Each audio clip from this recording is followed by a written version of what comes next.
Pergi hat nam terjun Chết và hơn trách nào lần Đừng rồi đình tru cơ mang Bên rây chập đi Đừng non gôn tiếng ba đồ Trông chém và rêu tơ chun Kịch đang lưu ba đúng non Chốt phụ tú tơ bờ Đi cơ tăng về Kịch ba đúng đấng chung Giờ ngầm bên chỗ khát nô Tu ba tu tơ bờ Đi cơ tăng về Kịch ba đúng đấng chung Giờ ngầm bên chỗ khát nô Tu ba tu tơ bờ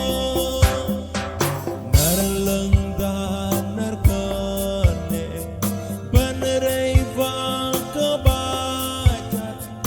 Nar prang ta nar mi ngại Tơ nghiệt bên không rây Tru tâm vơ dân kịch ba Bên vơ giang huế cơn lệ Kịch đang lưu ba đúng nô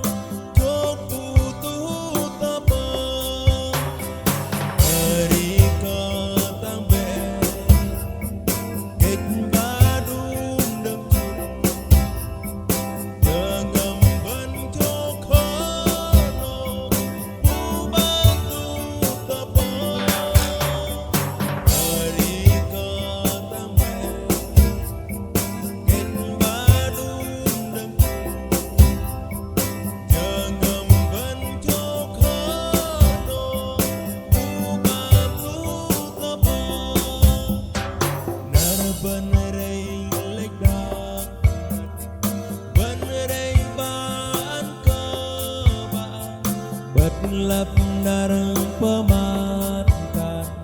Yang ding lệch hul ha Tu nar gleng lan lôi bời Giêsu